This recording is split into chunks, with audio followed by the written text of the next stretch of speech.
사도행전 15장 10절에서 11절 말씀을 같이 받들어 읽겠습니다.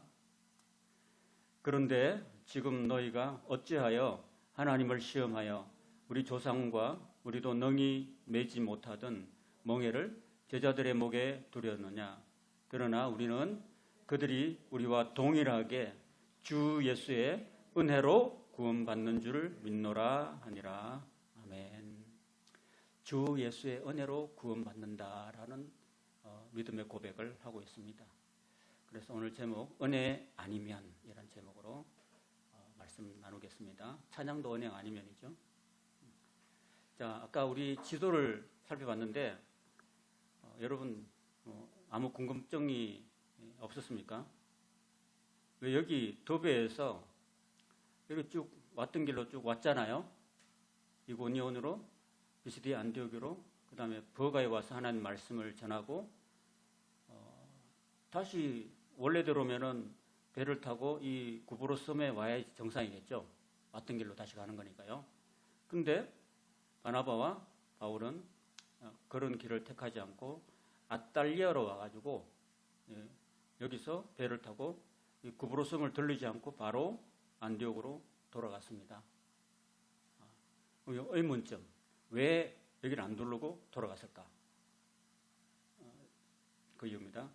지금 안디옥 교회는 얼마 후에 유대에서 온 사람이 할례를 받아야 구원받는다라고 성도를 가르치고 또 성도를 잘못된 길로 현혹하고 인도하고 있었기 때문에 이 문제를 바로잡기 위해서는 시간이 좀 촉박했습니다.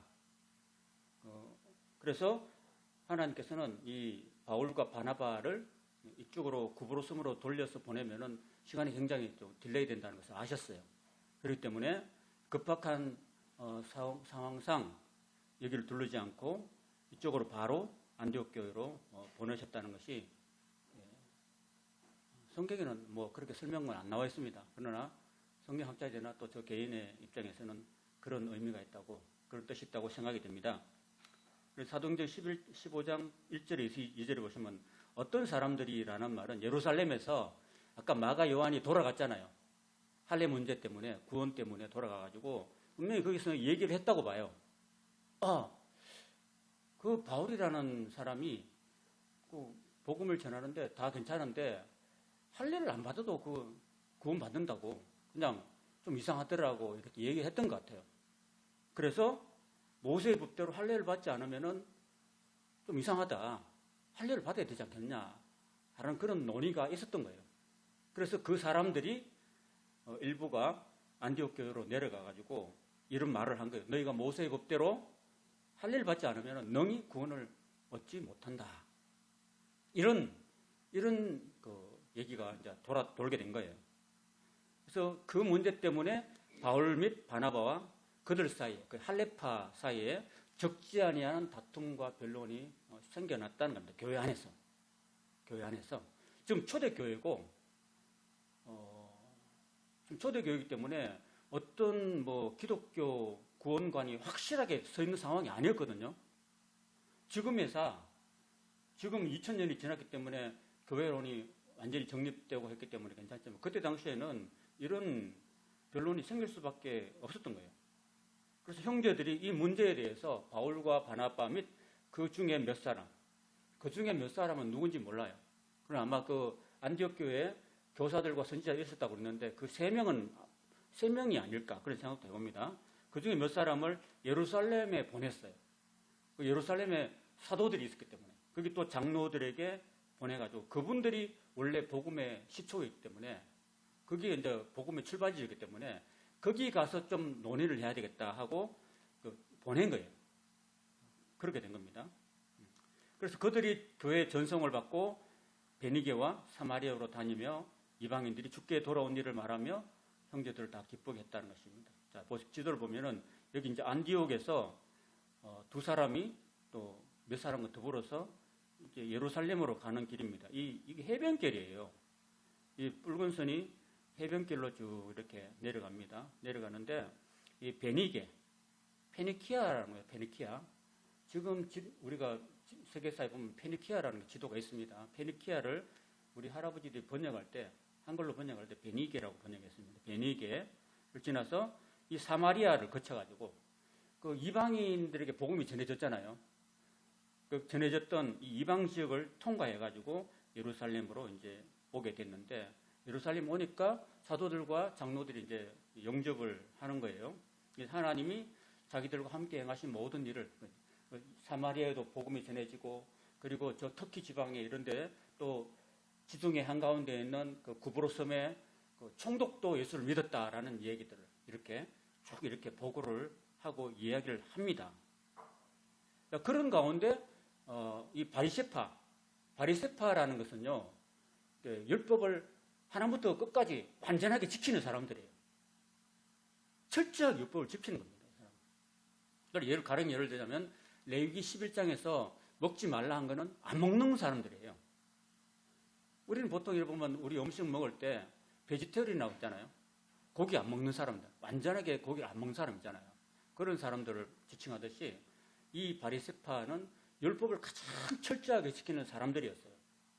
이 사람 중에서 이런 사람들도 복음을 받아들이고 예수를 믿는데 믿기는 믿지만은 그래도 이방인들이 할례를 받아야 된다라는 것을 지키는 것이 마땅하다고 주장했던 사람들이었습니다. 여러분, 할례라는 것은 보통 남성들에게 위생적인 면에서 권고하고 있는 상황입니다. 그래서 예수님도 태어나서 8일 만에 할례를 받으셨어요. 그 아기가 태어나면은 그때 당시에는 지금처럼 무슨 뭐라고 할까요? 마취 기술이 발달되지 않기 때문에 아기들 아무것도 모를 때 그냥 표피를 그냥 잘라버리는 거죠. 그때 당시에는 좀 그렇게 했던 거예요. 아브라함도 예수 믿고 난 다음에 나이 들어서 할례를 받았어요.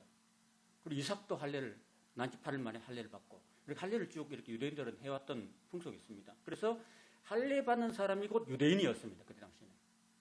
그래서 이 할례당은 유대인이 먼저 되어야지만이 된다. 이방인들이 예수를 믿는 건 좋은데 유대인이 되고 난 다음에 믿어야 된다. 이런 의식을 갖고 있기 때문에 할례를 꼭 해야 된다고 주장했던 겁니다. 자, 그러면은 이 할례라는 것을 반드시 구원의 전제 조건으로 내세우는 데가 문제가 있다는 겁니다. 여러분, 구원받는 거는 교회 열심히 와야지 구원받습니까? 교회를 반드시 다녀야지 구원받는 건 아니거든요. 왜 교회를 다니느냐? 아까 말씀드렸잖아요. 우리가 구원받고 난 다음에 믿음을 끝까지 지켜나가기 위해서, 또 하나님 말씀이 진리를 파악해야 되잖아요. 그죠? 뭐가 진리인지 알아야지 우리가 면장질을 하죠. 모르고는 하나님 말씀이 창세기부터 쭉 계시록까지 있는데 이 하나님 말씀이 어떻게 돌아가는지를 모르고서 그냥 막무가내로 믿을 수는 없는 거예요. 뭐 막무가내로 믿는 거는 미신이지. 그죠? 알고 믿는 게 믿음이에요. 알고 믿는 게. 그래서 근데 중요한 거는 우리가 믿음으로 구원받는다고 이야기하는데 그 믿음에는요, 우리 인간의 행위가 들어갈 수가 없는 거예요. 그가 할례를 받는다는 어떤 인간의 행위, 율법의 행위가 우리를 구원으로 이끌어갈 수 없다는 이야기를 하고 있는 거예요. 여러분이 열심히 교회에 나오면은 무조건 구원받는다. 그게 아닌 거예요.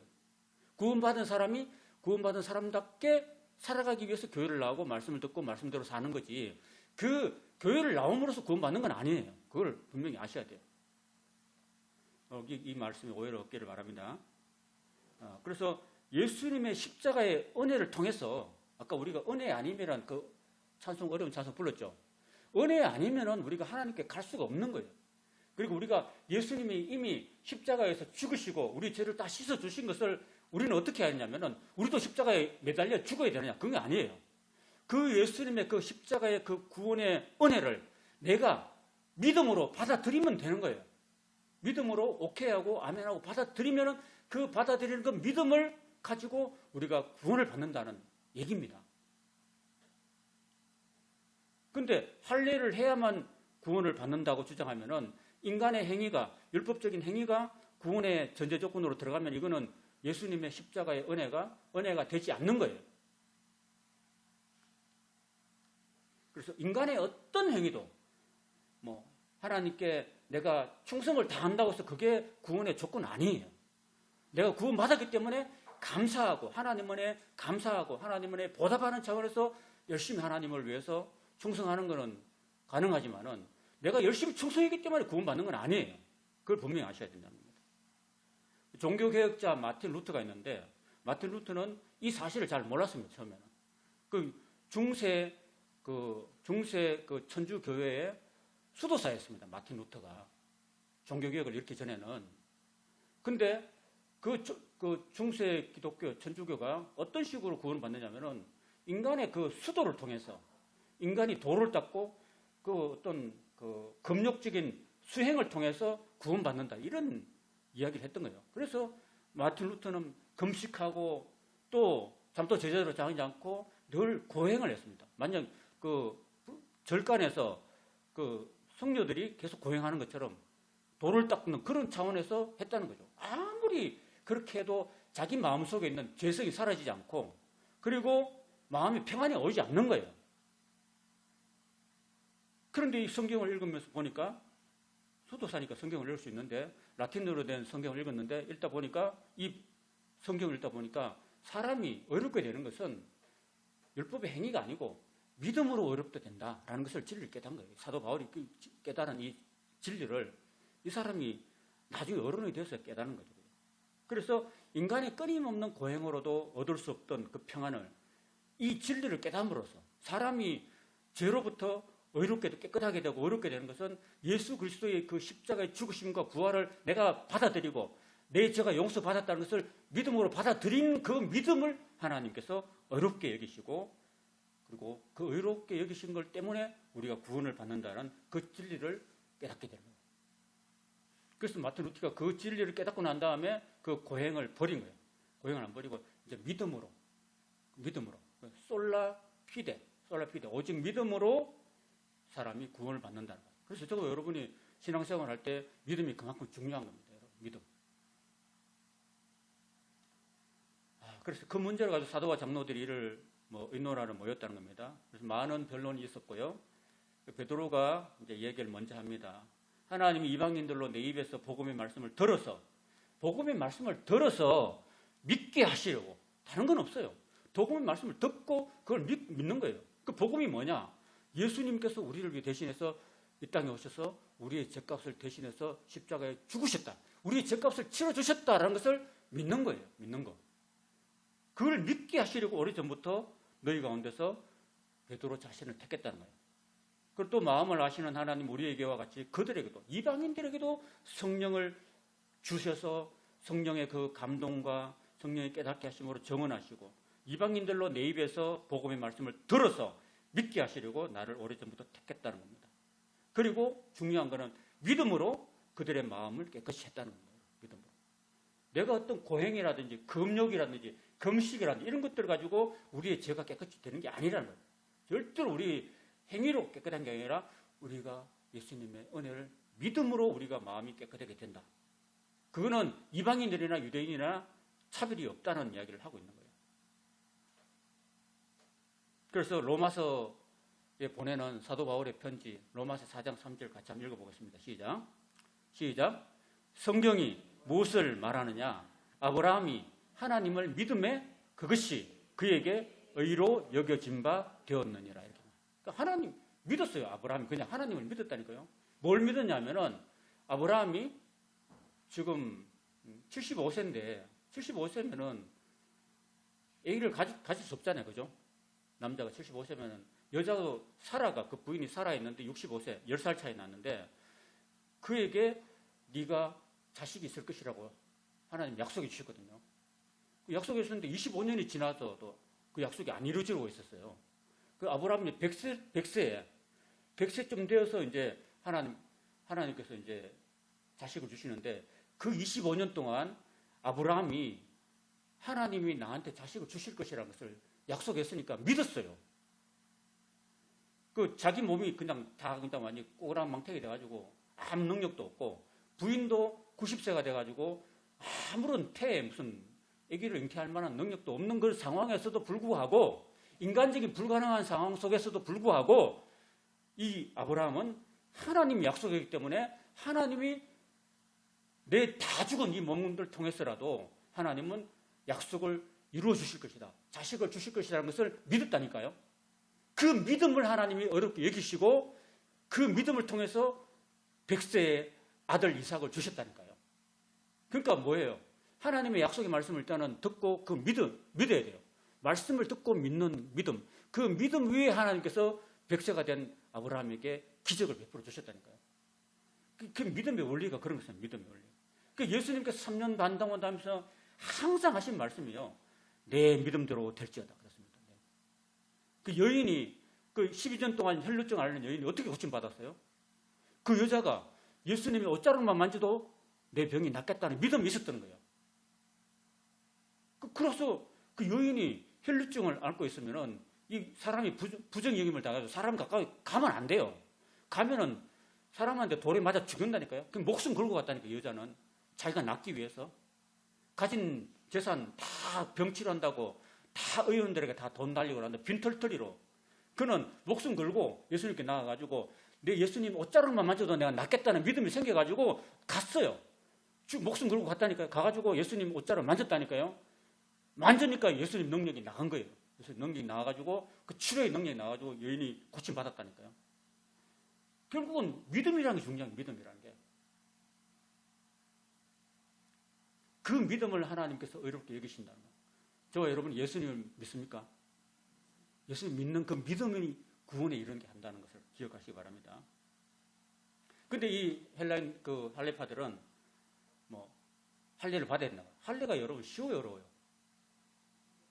지금도 제가 옛날에 서울에 살 때 제가 그 광진구 능동에 살았는데 그 능동에 3층집에 살았는데 우리가 2층에 있었고 주인집이 따로 있었는데 주인집에 그 아들이 둘이었는가요? 아들이 둘이 있었는데 여름 방학 때 고추에다 컵을 할례를 그 포경 수술한 거예요. 그 둘이서 이렇게 옥상에 올라오고 이렇게 고추 이렇게 컵을 또 세워가지고 왔더라고요. 초등학교 정도 됐는데 그때 이제 방학 때 해야 된다고 그래가지고 했더라고요. 그때 굉장히 아프겠죠. 지금은 이제 마취제를 넣고 하기 때문에 들었는데 옛날에는 마취제가 없었어요. 마취가 언제 개발됐어요? 최근에 개발됐잖아요. 그죠? 옛날 같으면 수술도 못했잖아요. 그러니까 이 할례당이 자기들은 그 아픔을 겪고 난 다음에 할례를 받았지만은 이방인들 중에서 예수를 믿고 들어오는 사람한테 당신들도 할례를 받아야 돼. 이렇게 하면 얼마나 고통스럽겠어요? 그죠? 그러니까 우리 조상과 우리도 능히 매지 못하던 그 멍에를 그 제자들에게 목에 두르느냐? 그럴 수 없다는 거죠. 그러나 우리는 그들이 우리와 동일하게 주 예수의 은혜로 구원받는 줄 믿노라. 이렇게 베드로가 고백합니다. 이게 맞는 거죠. 은혜로 구원받는 거지. 우리가 어떤 인간적인 노력이나 그 의지나 공로가 아닌 거예요, 여러분. 그리고 온 무리가 가만히 있는데 바나바와 바울이 하나님께서 자기들의 말로 말미암아 이방인 중에서 행하신 표적과 기사에 관해서 쭉 이야기하는데 다 들었습니다. 그리고 그 얘기가 끝난 다음에 이제 야고보가 이렇게 대답합니다. 이 여기서 나오는 야고보는 주님의 동생 야고보예요. 예수님의 동생 야고보가 그때 당시에는 예루살렘 교회의 가장 그 수장이었던 것 같아요. 이 사람이 말을 결론 짓습니다. 형제들아 내 말을 들으라. 하나님이 처음으로 이방인 중에서 자기 이름을 위한 백성을 취하시려고 그들을 돌보신 것을 이 베드로 시몬이 말하였으니 선지자들의 말씀이 이와 일치하도다. 기록된 바 이후에 내가 돌아와서 다윗의 무너진 장막을 다시 지으며 그 허물어진 것을 다시 지어 일으키리니 이는 그 남은 사람들과 내 이름으로 일컬음을 받는 모든 이방인들로 주를 찾게 하려 함이라 하셨으니 즉 예로부터 이것을 알게 하시는 주의 말씀과 같다. 그러므로 내 의견에는 그때 그 야고보가 내 의견에는 그랬습니다. 내 의견에는 이방인 중에서 하나님께로 돌아온 자를 괴롭게 하지 말라는 거예요. 그 말은 할례를 받지 않아도 되도록 해준 겁니다. 말고 다만 우상에 더러운 것과 네 가지를 제시합니다. 우상에 더러운 것과 음행과 목매어 죽임과 피를 멀리하는 것이 멀리하라고 편지하는 것이 옳다. 이렇게 결론 낸 겁니다. 이 네 가지를 잠깐 살펴보면요. 그 우상에 더러운 것을 왜 피하려냐면은 당시에 우상에게 제사 드린 제물은 다 돼지고기였어요. 그 돼지고기는 제가 말했잖아요. 레위기 11장에 보면은 굽이 갈라졌지만 되새김질 안 해요. 그 부정한 동물이잖아요. 그리고 지금도 유대인들은 돼지고기를 안 먹어요. 안 먹고 제물로도 안 드립니다. 그 레위기에 보면 제사 지낼 때 어떤 게 제물로 드려집니까? 소나 양이나 비둘기가. 얘네들은 대책임질하고 그리고 굽이 갈라졌어요. 그리고 비둘기 같은 경우에는 새를 잡아먹는 게 아니라 곡식을 먹는 거예요. 그런 것들이 정결한 짐승으로 여김 받은 거예요.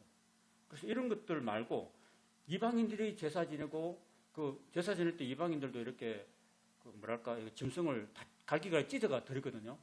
근데 그걸 찢어가지고 그때 당시에는 지금처럼 냉동 시설이 없었습니다. 그걸 시장에 내다 팔았어요.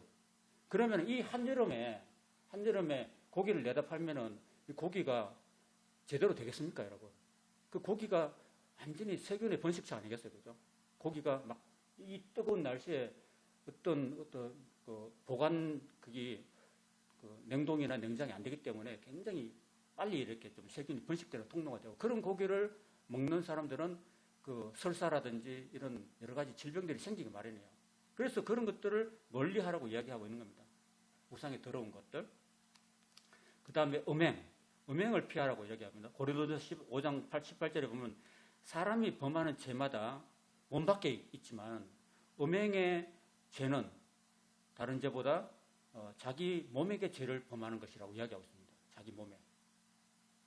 자기 몸에 죄를 범하는 이 음행이라는 것은 다른 죄보다도 사람 그 자신을 더욱더 황폐하게 만든 그런 법이라는 거죠.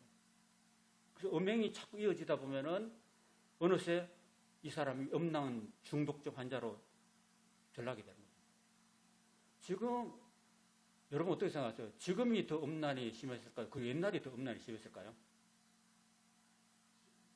지금이 더 심하지 않을까요? 지금 워낙 인터넷이 발달돼가지고 아이들 다 핸드폰, 스마트폰 들고 있고 거기서 오만 거 다 보잖아, 그죠? 그죠? 지금이 더 심각한 것 같아요.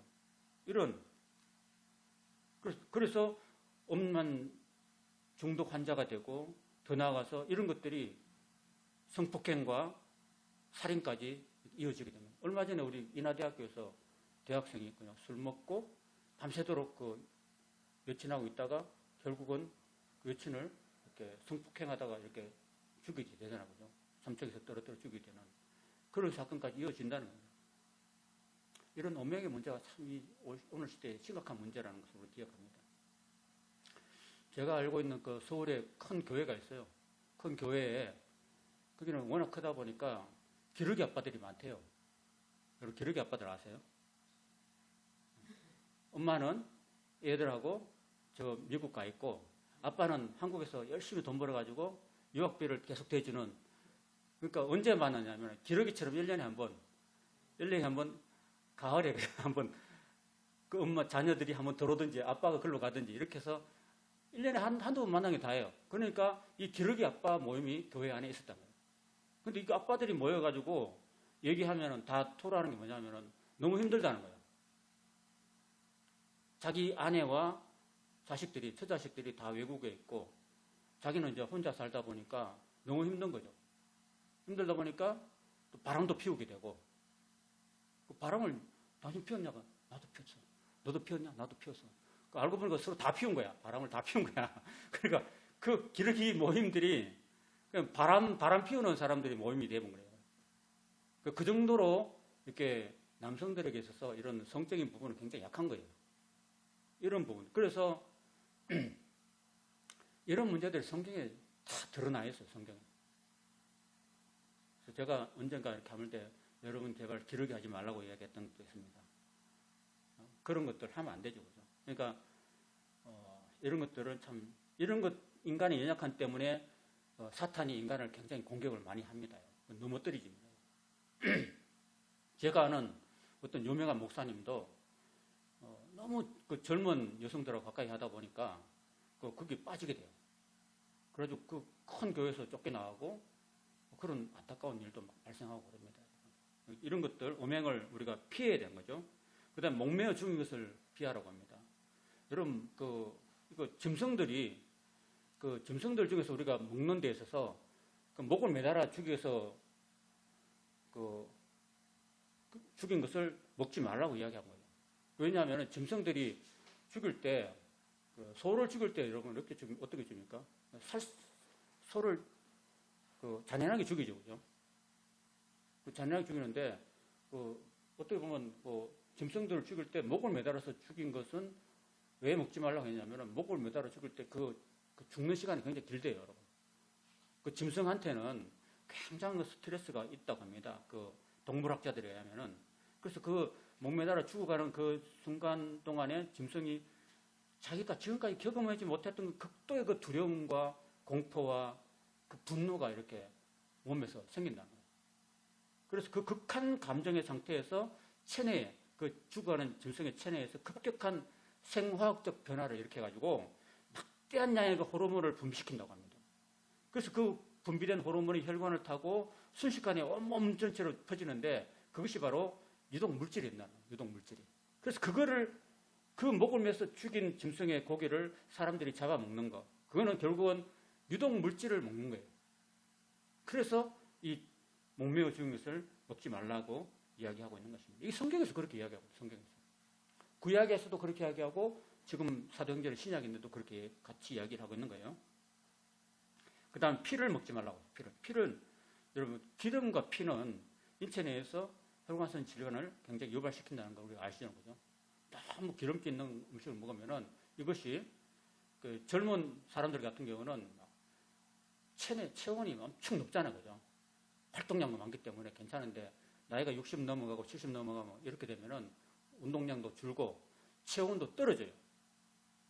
그러니까 그 피가 그 기름이 체온이 막 젊을 때는 활활 타고 없어지지만은 열심히 뛰어다니고 하면 없어지지만 나이 들어서 그런 걸 많이 먹으면은 그게 바로 혈관성 질환으로 나타난 겁니다. 그래서 하나님은 기름 먹지 말아라. 피를 먹지 말라고 이야기합니다. 누구든지 기름이나 피를 먹는 사람은 그 백성에서 끊어지리라고 이야기합니다. 그 레위기 7장 25절 27절 이렇게 말씀합니다. 사람이 여호와께 화제로 드리는 제물의 기름을 먹으면은 그 먹는 자는 자기 백성 중에서 끊어지리라. 너희가 사는 모든 곳에서 새나 짐승의 피나 무슨 피든지 먹지 말라. 무슨 피든지 먹는 사람이 있으면 그 사람은 다 자기 백성 중에서 끊어지리라고 얘기한 거는요. 빨리 죽는다는 거죠. 빨리 죽는다. 자, 이런 네 가지를 제외하고 이 요긴한 네 가지를 제외하고는 할례 같은 거 하지 말아라. 이런 이야기를 결론적으로 하고 있는 것입니다. 자, 이렇게 결론이 났어요. 결론이 나서 이제 편지를 붙여가지고 안디옥 교회에 이제 보냅니다.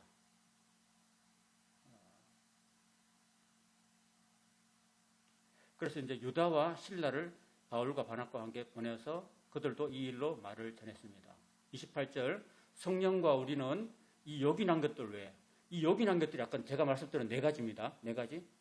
자, 기억나세요? 네 가지. 첫째, 우상의 더러운 것. 그 다음에 둘째는 음행. 세 번째는 목매어 죽인 것. 그 다음에 네 번째는 피. 이 네 가지를 멀리 하는 것. 이 요긴한 것들 외에는 아무 짐도 너희에게 지우지 않는 것이 옳은 줄 알았다. 이렇게 결론을 내린 겁니다. 자, 그렇게 네 가지만 잘 지키면은 잘 될 것이고 평안함이 있을 것이다. 이렇게 한 겁니다.